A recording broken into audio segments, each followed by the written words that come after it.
Bonjour les frères et sœurs, une joie de se retrouver ensemble, de servir le Seigneur, d'avoir dans notre cœur la joie de le connaître, d'avoir été transformé par lui. Il a commencé une chose qui va amener à la perfection. Ce ne sera peut-être pas sur cette terre la perfection parce qu'on reste charnel jusqu'au bout, mais on s'attend à la grâce du Seigneur pour marcher de progrès en progrès. Et chacun doit pouvoir progresser dans sa vie, progresser avec sa relation avec le Seigneur pour mourir à lui-même et être le témoin du Seigneur. Le Seigneur nous appelle à être son témoin. Il nous a choisis, nous, quelle grâce. On ne mérite pas, on n'avait rien fait pour, mais la grâce de Dieu se manifeste dans notre vie et c'est un privilège. Et nous voulons le faire connaître, nous voulons être son instrument. Bienvenue à chacun, c'est tellement bon d'être dans la présence du Seigneur. Donc, on se réjouit d'être ensemble et de s'attendre au Seigneur. Voilà, je voudrais partager aujourd'hui sur justement le témoignage et en particulier sur l'histoire de Noé. Vous connaissez tous l'histoire de Noé, vous savez tous par où il est passé, mais quand même c'est intéressant de revenir parce que le temps de Noé, c'est un petit peu le temps qu'il y a aujourd'hui, la situation qu'il y a aujourd'hui dans le monde où les hommes sont devenus de plus en plus méchants, agressifs, ils sont de plus en plus opposés à Dieu, ils ne veulent pas de Dieu souvent, ils se ferment à la grâce du Seigneur et pourtant on a un Dieu d'amour qui les aime et qui a tout fait pour eux. Et c'est pas avec notre intelligence qu'on peut comprendre ces choses, c'est avec l'Esprit de Dieu. Donc, on va commencer par le chapitre 6 qui nous parle de la méchanceté, de la corruption sur la terre. C'est pas très gai. Chapitre 6, verset 5. Genèse, chapitre 6, verset 5. On commence au tout début. La Genèse, ça veut dire le début, donc. Genèse, chapitre 6, verset 5. L'Éternel vit que la méchanceté des hommes était grande sur la terre. Est-ce que vous trouvez que ça a changé? Bon. Et que toutes les pensées de leur cœur se portaient chaque jour uniquement vers le mal.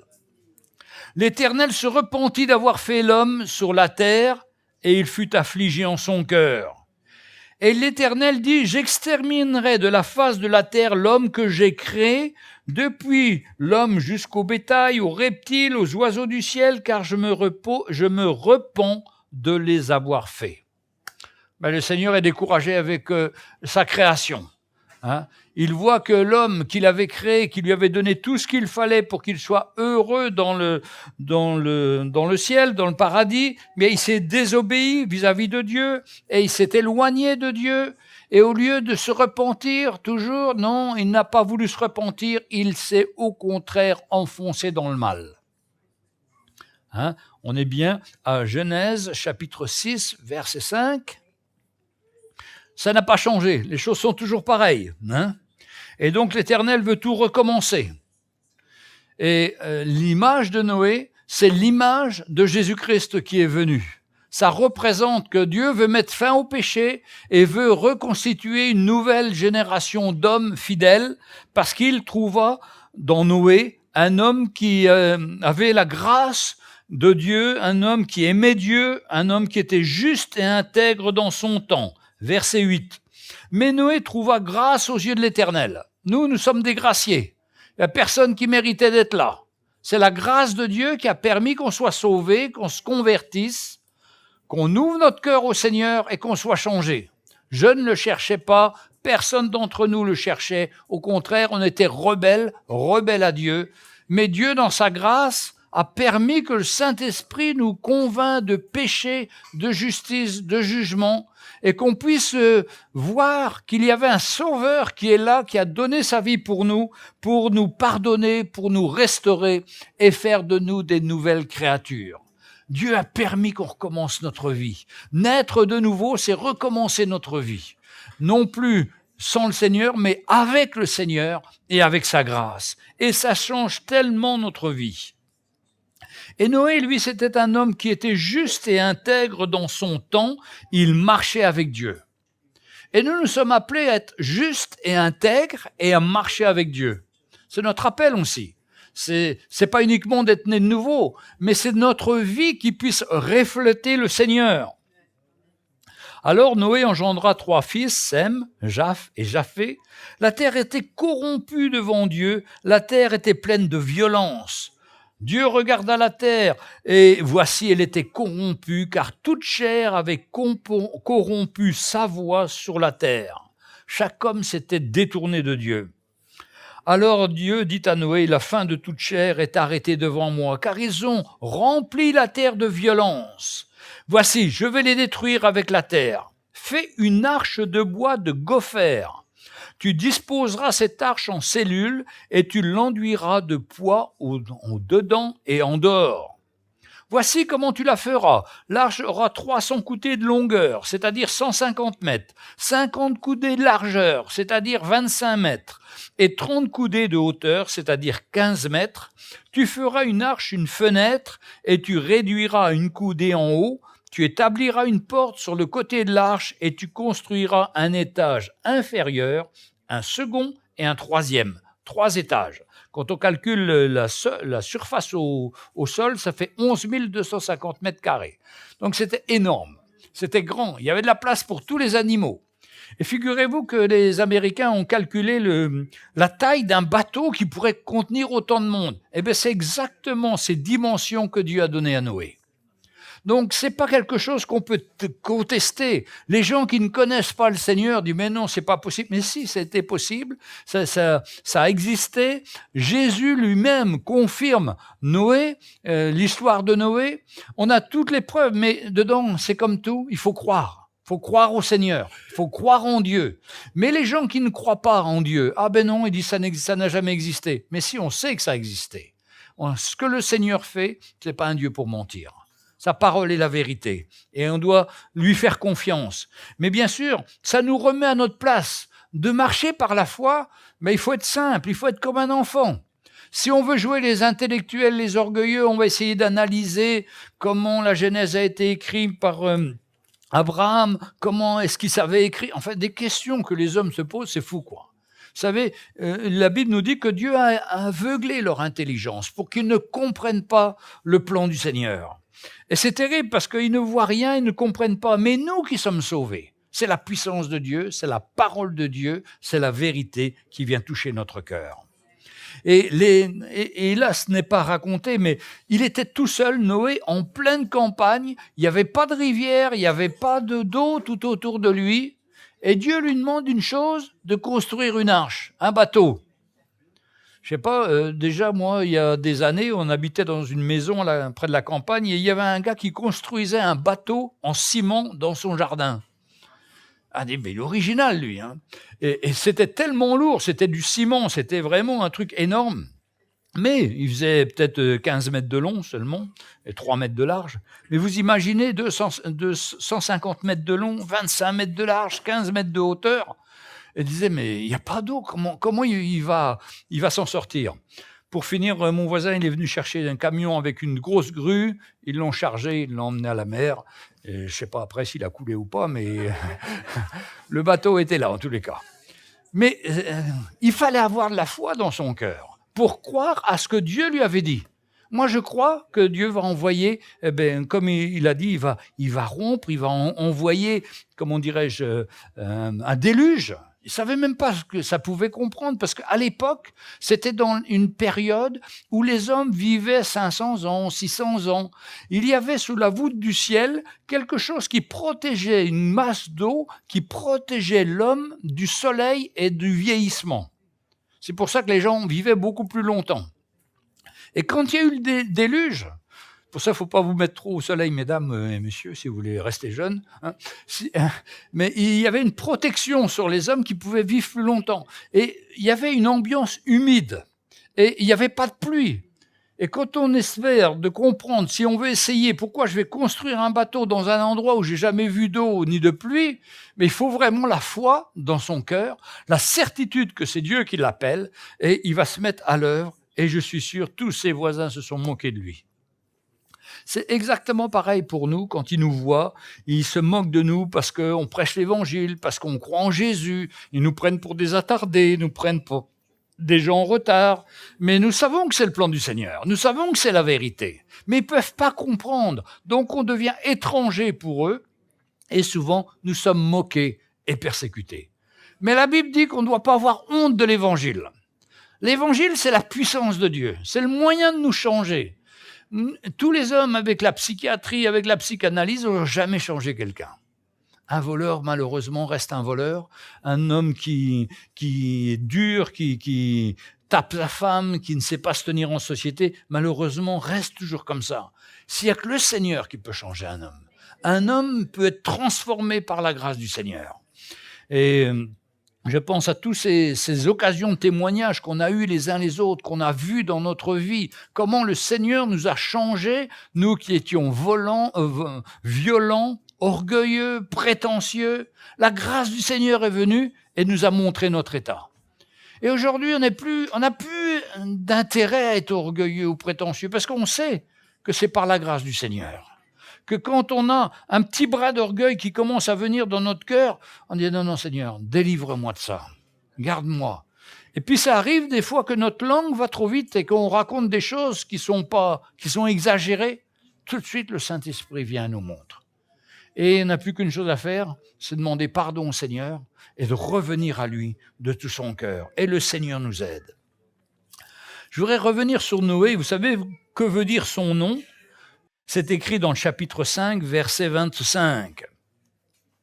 Lémec, âgé de 182 ans, engendra un fils. Il lui donna de Noé le nom de Noé en disant « Celui-ci nous consolera de nos fatigues et du travail pénible de nos mains, provenant de cette terre que l'Éternel a maudite. » Et c'était des agriculteurs, ils vivaient dans les champs, c'était dur de labourer, de creuser la terre pour pouvoir mettre quelques pousses.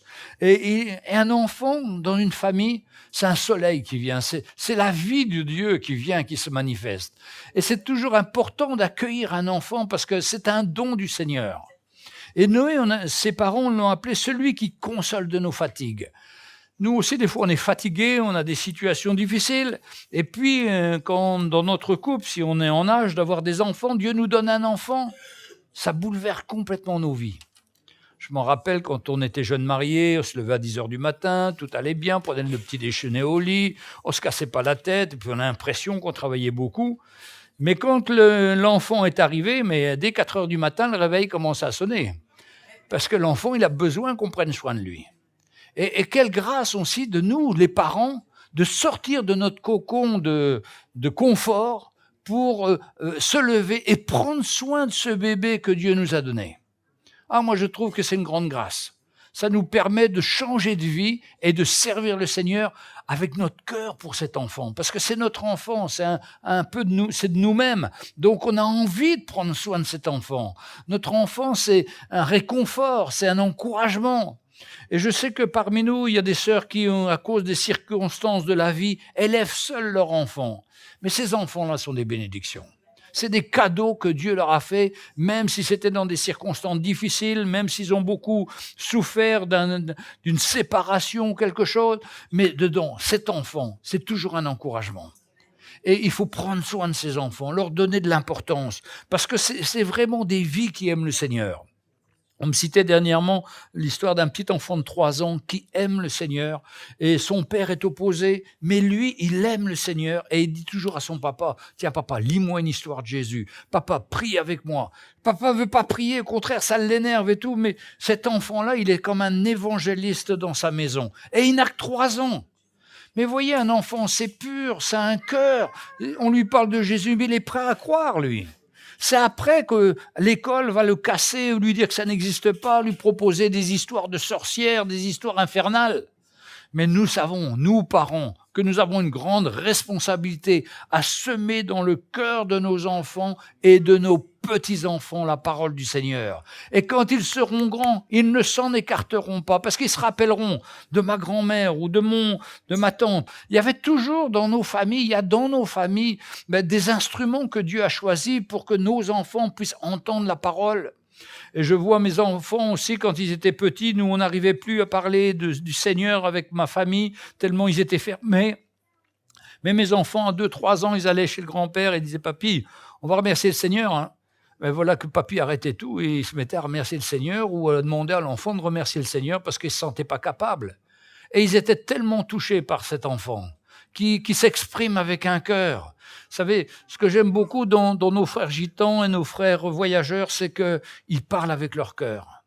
Parce que souvent, ils n'ont pas fait d'études ou c'est pas leur style, mais ils parlent avec leur cœur de ce que Jésus a fait pour eux. Et ils font plus de travail que tous nos intellectuels.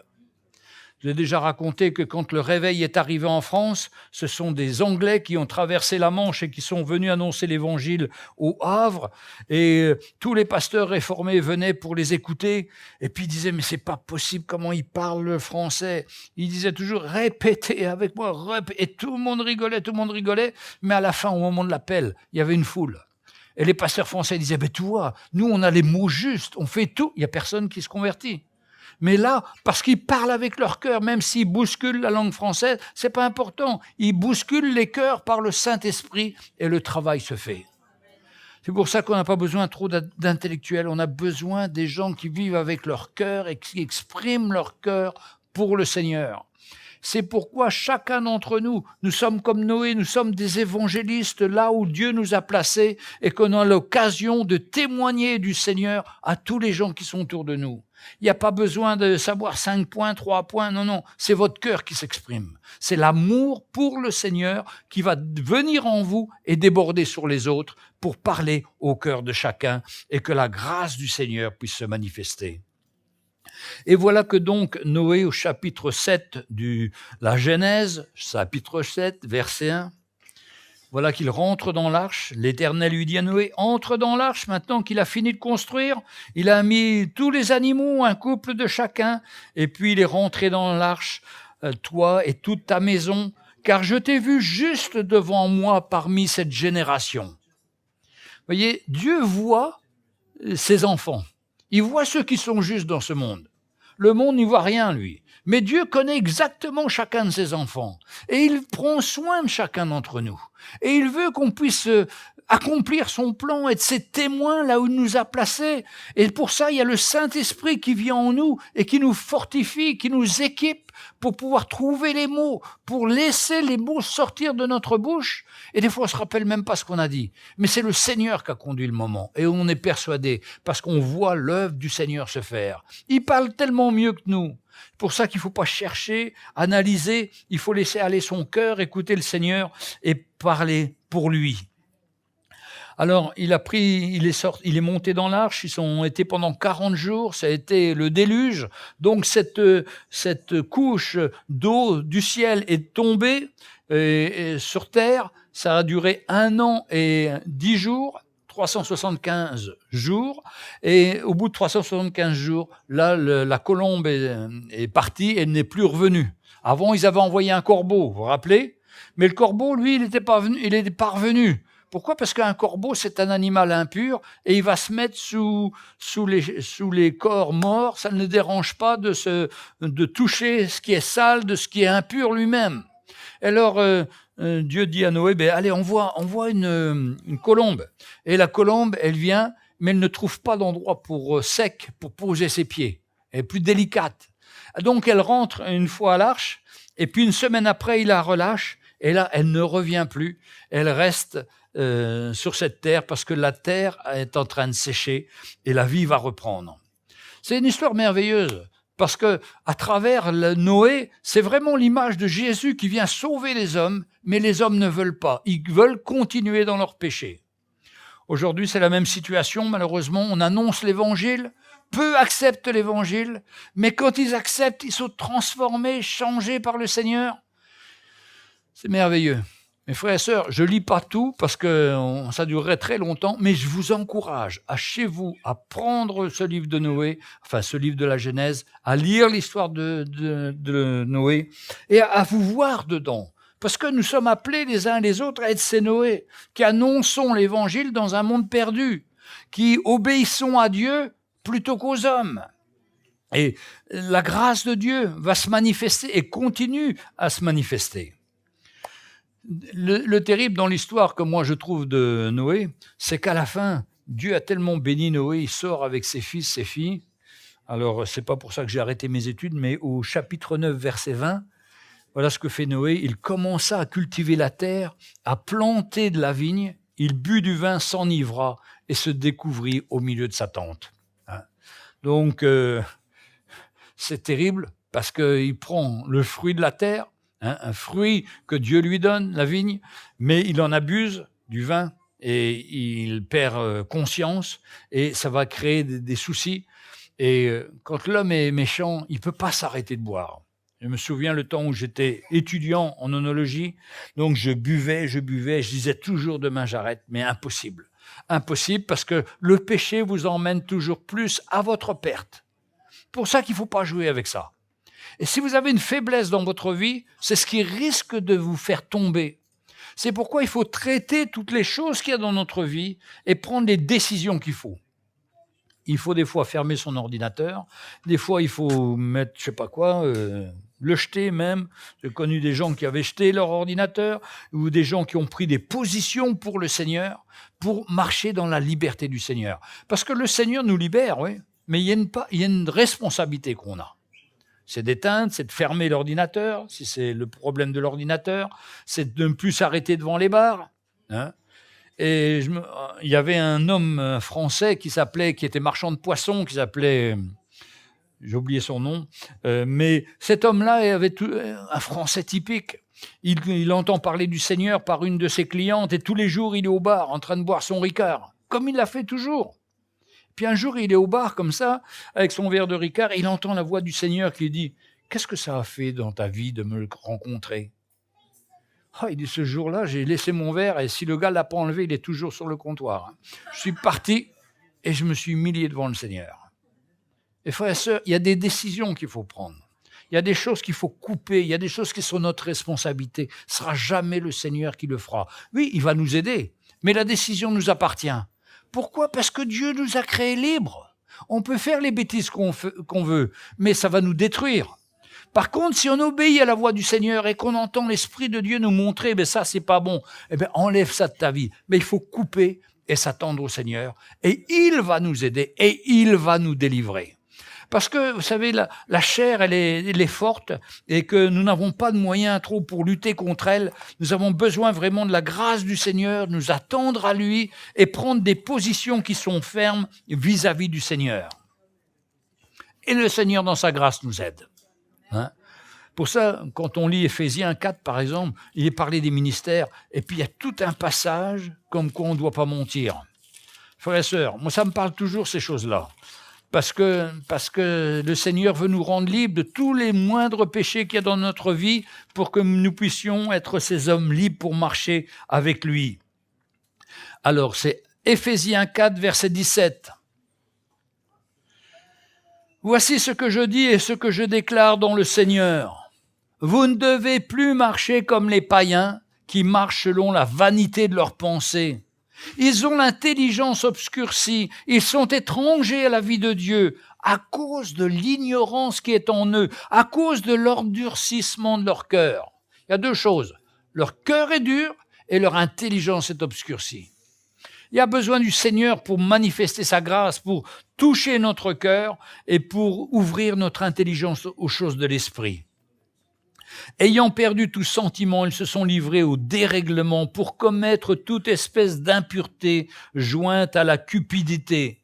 Mais vous, ce n'est pas ainsi que vous avez appris Christ. Si du moins vous l'avez entendu, et si conformément à la vérité qui est en Jésus, c'est en lui que vous avez été instruits, regardez ça, à vous dépouiller par rapport à votre vie passée, du vieil homme qui se corrompt par les convoitises trompeuses, à être renouvelé dans l'esprit de votre intelligence, à revêtir l'homme nouveau créé selon Dieu, dans une justice et une sainteté que produit la vérité. La Bible nous dit qu'il faut se dépouiller. Nous, souvent, quand on va visiter des églises, par exemple, il y a des fois, on entend dire « Allez, vous allez devenir riche », c'est-à-dire vous allez vous habiller de la richesse. Non, la Bible nous dit qu'il faut vous dépouiller. Cette richesse, c'est pas ça qui vous amènera le bonheur. Au contraire, ça va vous emmener beaucoup d'ennuis. Par contre, avoir un cœur riche pour le Seigneur, ça a de la valeur. Avoir la paix dans son cœur, avoir la joie dans son cœur, savoir se contenter de ce qu'on a, le contentement. Une grande grâce, ça. Sentir dans son cœur qu'on n'a pas tout ce qu'on aurait voulu, mais on a ce que le Seigneur nous donne, la grâce du Seigneur. Autrement, c'est la convoitise trompeuse qui agit. On nous fait croire que tu seras plus heureux avec une voiture de cette marque-là, avec un meuble de cette marque-là. Tout ça, c'est des mensonges. Le bonheur n'est pas dans le meuble, n'est pas dans la voiture. Le bonheur est dans le Seigneur. Et c'est tellement important d'avoir ça dans notre cœur et cette certitude, d'enseigner nos enfants aussi à savoir que plus tard, Dieu leur a réservé un mari pour les jeunes filles, pour les jeunes hommes, une jeune fille, que Dieu a préparé, qui n'a pas besoin de s'inquiéter, qui n'a pas besoin de chercher. Et frères et sœurs, ça aurait enlevé dans ma vie beaucoup de choses. Bon, après, j'ai trouvé la femme que Dieu m'avait prévue et j'en suis reconnaissant. Mais ce qu'il y a dans notre cœur, cette convoitise, cette peur de ne pas se marier, de ne pas avoir un couple, c'est terrible. Ça nous emmène à faire beaucoup de fautes, d'erreurs et nous emmène dans des histoires compliquées. Mais enseignons nos enfants, nos petits-enfants, leur dire, ne vous inquiétez pas. Le Seigneur a un plan et il saura vous trouver. Il a déjà réservé le conjoint. Ça viendra en son temps. Mais ça enlève une grande partie de la folie de la jeunesse. Ça enlève cette crainte, cette peur. Alors que c'est de faire confiance au Seigneur. Il va conduire votre vie. Il est fidèle. Il va manifester sa grâce. Parce qu'autrement, l'homme naturel, ils sont livrés au dérèglement pour connaître toutes sortes d'impuretés jointes à la cupidité. La cupidité, c'est l'argent toujours. Tout est lié à l'argent. Mais non, le Seigneur a fait de nous un nouveau peuple. Et je crois vraiment que si pour Noé, Dieu a fait un nouveau peuple à travers Noé, la descendance de Noé, qui malheureusement s'est corrompu aussi, est devenu le peuple d'Israël, puis s'est corrompu. Mais là, avec les hommes nés de nouveau, à travers Jésus-Christ, il veut amener la perfection dans notre vie. Le Seigneur, il rate pas. Il savait qu'il y avait un plan. Il savait qu'il avait un plan à travers son Fils et qu'il faudrait qu'il envoie son Fils pour sauver l'homme. Mais il a voulu montrer sa bonne volonté d'essayer de redresser la nature humaine, d'envoyer une nouvelle génération à travers Noé.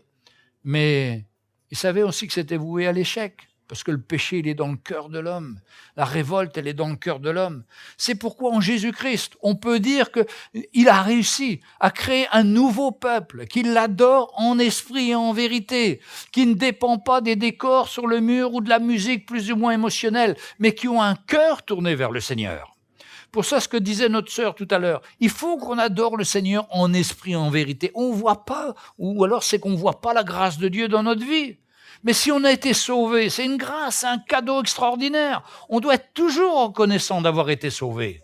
Et Audrey disait, mais moi, il y a une chose que je dis tous les jours merci au Seigneur, c'est d'être sauvé, c'est de lui appartenir, d'être plus dans le monde, dans la folie de ce monde.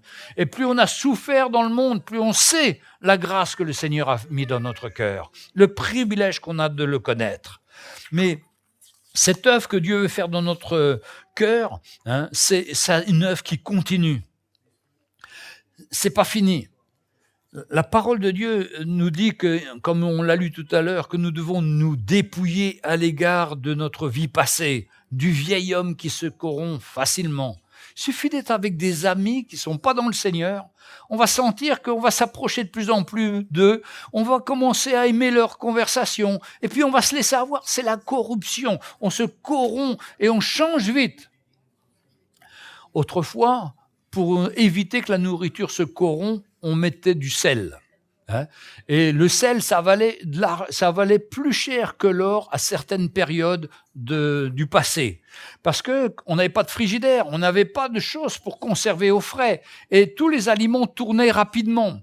Donc, en l'an 6000, il y a 6000 ans, entre 6000 et 8000 ans, l'homme a découvert le sel et a mis le sel dans les aliments. Et la Bible nous dit que nous sommes le sel de la terre. Celui qui amène la saveur à cette terre. Autrement, il n'y aurait pas d'issue pour elle. Elle va à la catastrophe. Mais ceux qui aujourd'hui dans quelque temps, vont connaître le Seigneur, c'est parce qu'il y a du sel dans cette terre et qu'il y a des hommes qui sont prêts à annoncer l'évangile, même s'ils sont moqués, même s'ils sont ridiculisés. Mais l'important, c'est ce sel qui est là et qui nous parle de la vie de Jésus, qui vient les gratter, qui vient les énerver, qui vient s'opposer à eux. Mais c'est ce sel-là qui va amener la lumière dans leur cœur. Et vous savez, le sel, quand on va en Israël sur la mer Morte, on voit des quantités de sel, mais c'est mélangé à la boue. Et le sel, pour le récupérer, il faut le dissoudre dans l'eau. Et on met donc de l'eau, on met du sel dans de l'eau, on en met un maximum pour que ça soit saturé. Et puis après, on met soit sous une casserole pour faire évaporer l'eau. Et après, on retrouve le sel qui est pur, le vrai sel. Et quand le sel est mélangé à la boue, il se corrompt, il n'a plus de valeur. Nous devons nous mettre à part, laisser le Seigneur vraiment faire une œuvre dans notre cœur pour enlever de nous tout ce qui est de la boue, tout ce qui est charnel, afin que ce soit la vie du Seigneur qui soit manifestée. Et c'est vraiment intéressant quand on va à Maurice ou ailleurs, on voit les marais salants, comment ils font, comment ils travaillent le sel, comment c'est mélangé avec l'eau de la mer, puis il faut le laisser reposer, ça s'évapore avec le soleil, et puis ça vient ce sel tout blanc qui ramasse et qui est le bon sel qui va nous aider. Et le sel, ça donne de la saveur aux aliments. Si on met pas de sel, on dit que c'est sans sel, quoi. C'est vraiment en régime, quoi. Mais un petit peu de sel, 1,4 gramme par personne et par jour. C'est pas beaucoup. Et c'est là qu'on s'aperçoit aujourd'hui que le sel a une autre chose, c'est qu'il garde l'eau. Et si vous mettez du sel dans les aliments, ça va faire de l'eau en plus dans ces aliments et du poids en plus. Et ça intéresse les industriels qui mettent beaucoup de sel dans leurs produits qu'ils vendent pour que ce soit de l'eau qu'on vous vende au prix de la nourriture. Mais nous, on veut pas de ce sel-là, on veut le sel du Seigneur, la vie du Seigneur dans notre vie. On veut laisser le Seigneur œuvrer dans notre cœur pour nous libérer de tout ce qui est de la chair, de tout ce qui est de l'homme. Et pour ça, il y a un programme extraordinaire, ça s'appelle la prédication de la croix du Seigneur. Et ça, mes frères et sœurs, il faut qu'on expérimente ça dans notre vie. Moi, j'étais dans des églises où on ne savait pas ces choses-là, où ils ne partageaient pas la puissance de la croix du Seigneur. On savait la croix, c'était pour la conversion, mais pas pour une vie changée. Mais quand le Seigneur est mort sur la croix, il a dit « Tout est accompli pour que vous soyez transformés, changés à mon image ». Ah, les frères et sœurs, la Bible nous dit que si le grain de blé demeure, si nous ne mourrons pas à nous-mêmes, on ne peut pas porter de fruits. Mais quand on meurt à nous-mêmes, quand on renonce à notre désir, à notre volonté, à nos plans, on meurt à nous-mêmes, on dit Seigneur, non, je ne veux pas faire mon plan et ta volonté, je veux faire le tien, Seigneur. Et quand on pose sa vie, on la met devant le Seigneur, on dit non, Seigneur, pas mon plan, mais ton plan, on s'approche de plus en plus du cœur du Seigneur, il va nous confier des choses, il va nous montrer des choses, et petit à petit, notre vie va être dégagée de toute cette boue, de toutes ces choses qui restent encore en nous, pour ressembler de plus en plus au Seigneur Jésus. C'est ça notre appel, ressembler au Seigneur Jésus. Le vieux Jean-Louis n'intéresse personne, ce qu'on a besoin, c'est ressembler à Jésus. Et je pensais à ce prédicateur qui faisait du porte-à-porte un jour en Chine. Et il y a une petite fille qui vient, elle ouvre la porte et « Oh maman, c'est Jésus, c'est Jésus !» Elle voyait la paix, la joie du Seigneur sur le figure de Sundar Singh. Vous avez connu ça, ce livre. Et il représentait le Seigneur. Mais c'est à ça que nous sommes. Quand on va dans le métro, de n'importe quel jour, n'importe quelle heure de la semaine, il n'y a personne qui ressemble à Jésus. Mais nous sommes appelés à ressembler à Jésus, à porter la paix, la joie dans notre cœur. C'est pour ça qu'avant de se mélanger au monde, on a besoin de cette communion avec le Seigneur, prendre des forces en lui, parce qu'on est appelé à le représenter. Et frères et sœurs, c'est pas une option dans notre vie. Il faut être déterminé pour faire l'œuvre du Seigneur. Le Seigneur a été déterminé pour nous sauver. Et bien, on doit montrer la même détermination pour être ses témoins. On doit avoir ce même cœur, cette même détermination pour annoncer le Seigneur. On n'a pas une vie comme tout le monde. Non, on a une vie mise à part par le Seigneur et on doit porter le cœur du Seigneur en toute situation. Et vous voyez, les premiers disciples, ils portaient, ils allaient, ils vendaient leur maison, ils partaient, ils allaient sur les routes, ils allaient faire ce qui était nécessaire, parce que c'était le temps de Dieu et le plan de Dieu. Mais l'évangile a été répandu. Et nous, trop souvent, nous gardons notre vie. Nous gardons notre confort, nous ne sortons pas ou nous ne témoignons pas, on a peur. Seigneur, aide-nous à changer, aide-nous à être transformés. J'ai eu le privilège cette semaine de pouvoir faire une nouvelle vidéo sur une histoire du pont qui a cédé, comme le pont de Gênes, et à travers ça, annoncer l'évangile. Ce qui est intéressant, c'est le message qui est apporté. C'est que les gens puissent entendre l'évangile, qu'on est dans un temps de grâce, qu'un jour, tout va s'arrêter. Là, c'est un pont qui cède, comme à Gênes. Il y a 43 personnes qui sont tombées dans l'eau et qui sont mortes. Mais combien de millions de personnes vont mourir parce qu'ils n'ont pas reçu Jésus-Christ? Comme quoi, c'est tellement important qu'on puisse être ces instruments du Seigneur. Mais mes frères et sœurs, n'y allons pas par nous-mêmes avec notre force. Allons-y avec une œuvre de Christ dans notre cœur. Autrement, on est des gens religieux qui distribuons des tracts, mais ça ne fait rien. Nous avons un cœur, nous devons parler avec notre cœur et nous attendre à la grâce du Seigneur et attendre le miracle du Seigneur. Et le Seigneur envoie ceux qui doivent être sauvés de toute façon.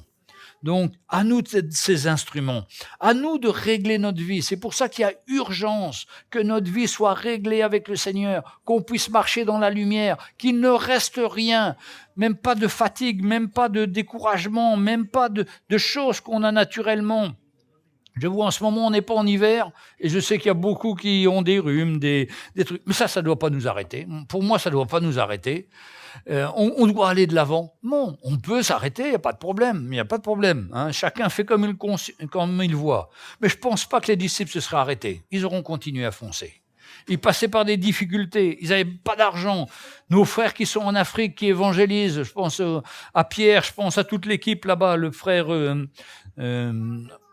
Paul Dimala. Il n'a pas les moyens, mais il va quand même, il va annoncer l'évangile, il va prendre des bus pendant des heures, des jours même, pour aller voir une radio chrétienne, pour leur parler du message, leur donner des CD. C'est extraordinaire, les frères et sœurs. Il y en a qui font, puis il y en a d'autres qui font pas. Oh, mes frères et sœurs, ceux qui répandent l'évangile sont tellement plus heureux que ceux qui ne font rien. Croyez-moi, croyez-moi. La clé pour nous d'être heureux, c'est de servir le Seigneur. C'est de lui donner toute notre vie. C'est de nous attendre à lui pour chaque situation. Alléluia. Et puis, on sait aussi que sur cette terre où nous vivons, nous dit 2 Corinthiens chapitre 5, 2 Corinthiens chapitre 5, il nous parle de cette tente dans laquelle nous habitons. Personne n'habite sous les tentes en ce moment, mais c'est une image de nos maisons, de nos vies. 2 Corinthiens 5, verset 1-5. Nous savons en effet que si cette tente où nous habitons sur la terre est détruite, nous avons dans le ciel un édifice qui est l'ouvrage de Dieu, une demeure éternelle. Une demeure éternelle qui n'a pas été faite de main d'homme. Oui, c'est le Seigneur qui nous a préparé une place là-bas. On a une demeure qui nous attend. Hein? Ainsi, gémissons-nous dans cette tente, désirant revêtir notre domicile céleste. Est-ce qu'on gémit dans cette tente, les frères et sœurs? Mais est-ce que c'est pour révéler, pour accueillir, pour vouloir ce domicile céleste, ou c'est parce qu'on n'est pas satisfait de la situation? Hein? Là, il désire revêtir son domicile céleste. Merci Seigneur, bientôt je vais partir avec toi. J'irai dans ce domicile céleste. Mais je me réjouis et je m'attends à toi. Si du moins nous sommes très vêtus, et non nus, vêtus de la vie du Seigneur, vêtus de l'œuvre de la croix dans notre vie, vêtus d'une œuvre de sanctification dans nos cœurs, une œuvre de pureté pour nous changer, pour nous transformer. Alléluia. Car tandis que nous sommes dans cette tente, nous gémissons accablés, parce que nous voulons non pas nous dépouiller, mais nous revêtir. J'ai déjà lu tout à l'heure, je crois, non ? J'ai déjà lu. Je crois que c'est un autre passage, mais il y a d'autres passages parallèles qui parlent de la même chose, que nous voulons non pas nous dépouiller, mais nous revêtir des choses de cette terre, afin que ce qui est mortel soit englouti pour la vie. Hein? Mes frères et sœurs, il faut se dépouiller. Moi, je me rappelle, il y a des années, je ne connaissais pas cet évangile, et quand j'entendais ça, je me disais, mais qu'est-ce qu'il a, le frère? Qu'est-ce qu'il raconte, là? Non, non, nous, on veut être bénis, on veut plein de bénédictions de Dieu, on veut plein de choses, des choses matérielles, des choses de la vie. Non, non, mais la Bible nous dit qu'il faut se dépouiller. Notre espérance, elle n'est pas dans les choses de la vie. Elle est dans le Seigneur, dans son attente et dans le fait de pouvoir témoigner pour lui, apporter la vie du Seigneur. Quelle grâce! Alléluia. 2 Corinthiens 4, verset 7.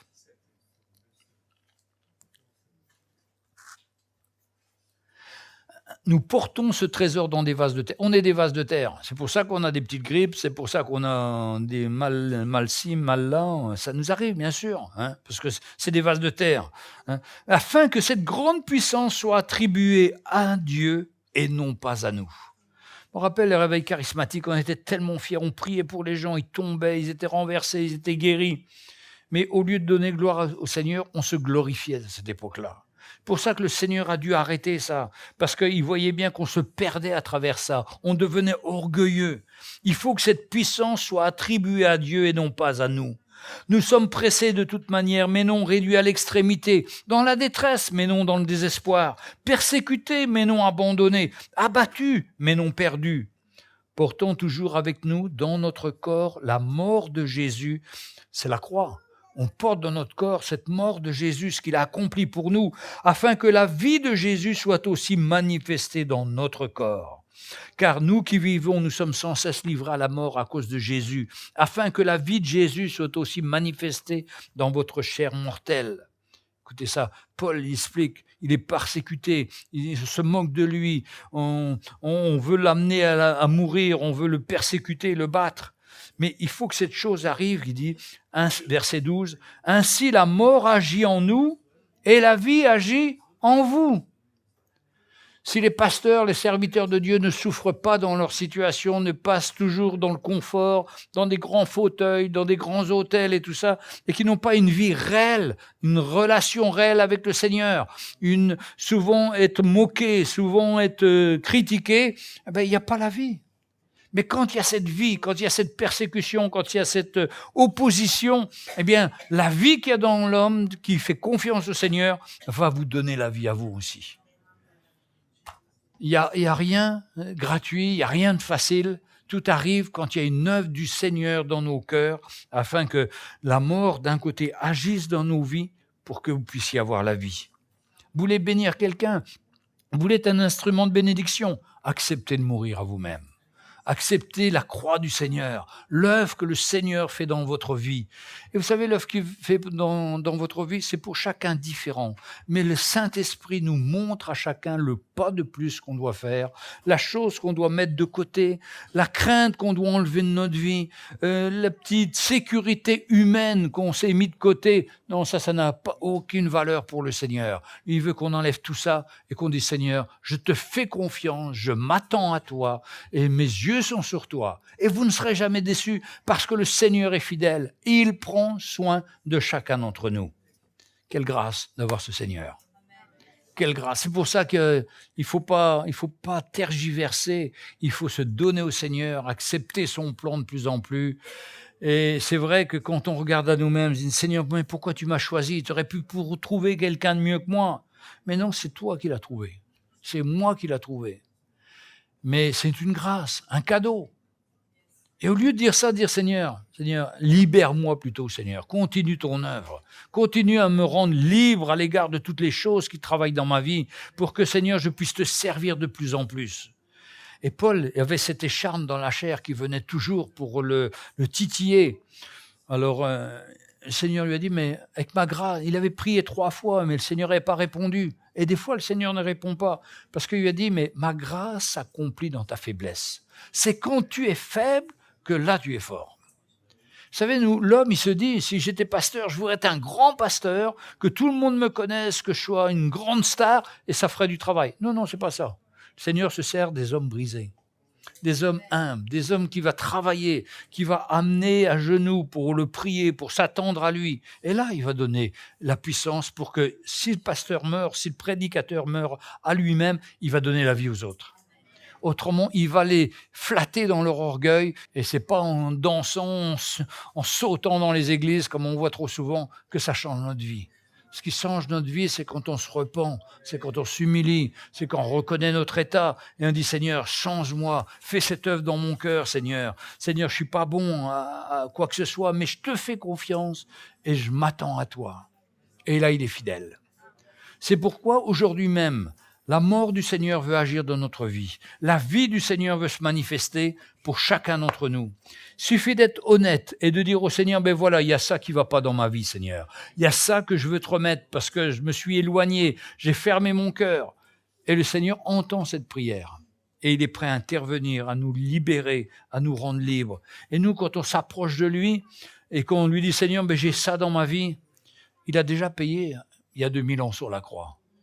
Donc le pardon, il est assuré. La Bible nous dit que si nous confessons nos péchés, il est fidèle et juste pour nous les pardonner. Donc il n'y a pas de doute à avoir, il est prêt à nous pardonner, il est prêt à nous relâcher. Il y a une démarche de foi qu'on doit faire, de venir au Seigneur et dire « Seigneur, pardonne-moi, change-moi Seigneur, fais cette œuvre dans mon cœur. J'ai encore des domaines dans ma vie où je veux avoir la victoire, où je veux que tu aies la victoire. » Ou alors le Seigneur nous dit « Ben non, t'inquiète pas, ma grâce va te suffire. Tu vas t'appuyer sur moi. » Parce que c'est pas bon d'avoir une assurance de se croire capable. L'assurance, elle doit venir en s'appuyant sur le Seigneur. C'est lui qui nous rend capables. C'est par sa grâce et par son aide. Amen. Alléluia. On va se lever.